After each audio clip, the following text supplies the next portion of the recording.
Szeretettel köszöntök mindenkit, én Mos Otto vagyok, az Erdélyi Magyar Szövetség Paptamási körzeti elnöke. Mai nap során egy közleménnyel szeretnénk fordulni a Paptamási község és Paptamási falu lakosai felé, mivel kialakult egy olyan helyzet Paptamásiba, amikor a járdaépítéssel kapcsolatban nagyon sok reklamáció, panasz érkezett mifelénk is, és a sors úgy adta, hogy a mai nap során össze is futottunk a polgármesterrel és a munkásokkal, és tulajdonképpen ki is alakult egy ilyen számunkérés, egy vita köztünk, amelynek során a polgármester és a polgármesteri hivatal néhány alkalmazottja úgy próbálta megoldani az embereknek, a háztulajdonosoknak a problémáit, amik abból állnak, hogy nem szereti senki, hogyha egy szépen vagy jól megcsinált járdát összetörnek, nem szereti senki, hogyha a kerítését vagy a házaknak az elejét összetöri ez a munkálatot végző cég. Úgy próbálták megoldani, hogy aki reklamál vagy kéri, hogy ne csinálják ezt a munkálatot, azt még avval is fenyegették, hogy a zsandármeriát, hogy a rendőrséget fogják kihívni.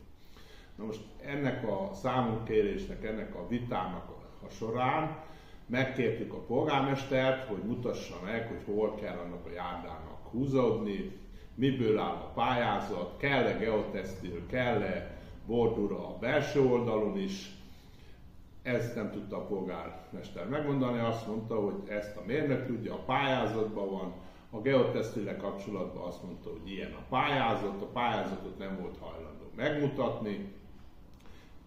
Felróttam azt is, hogy ilyen esetben egy járdaépítés során a topográfusoknak ki kellene jönni, ki kellene jelölni azt a nyomvonalat, ahol a járda lesz lefektetve, hogy milyen részeket kell feltörni, tehát ennek a munkálatnak vannak törvényes, hivatalos stádiumai, amiket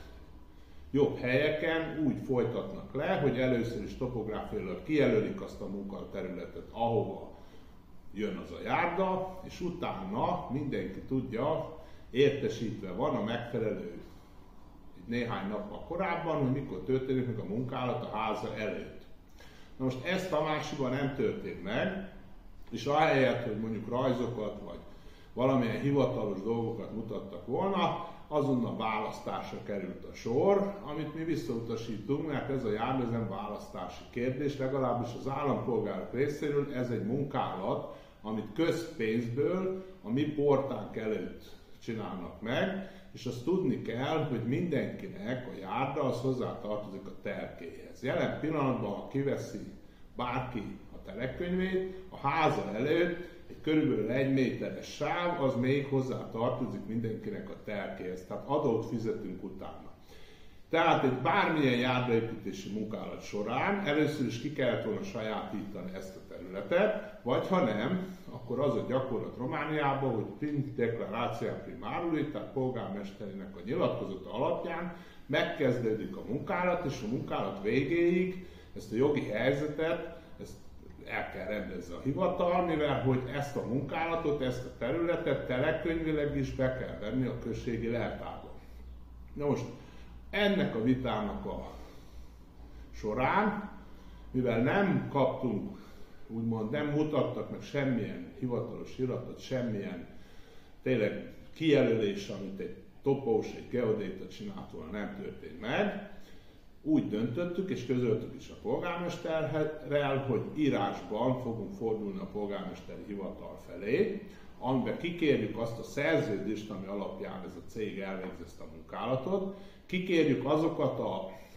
hivatalos okiratokat, mint a deviz, tehát a munkálat, hogy miből áll, miből kell álljon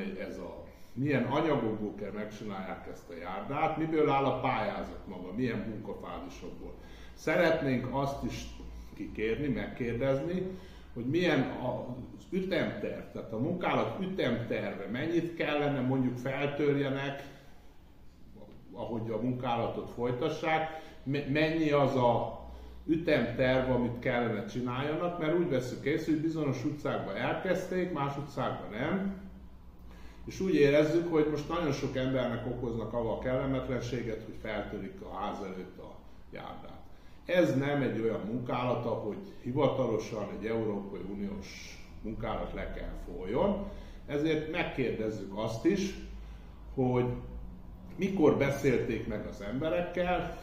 szeretnénk kikérni a polgármester úrtól, hogy milyen közgyűlésen, falugyűlésen, hivatalos lakossági fórumon döntötték el, hogy milyen formában lesz ez a pályázat végrehajtva.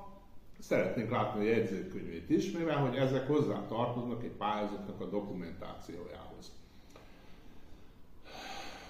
Tehát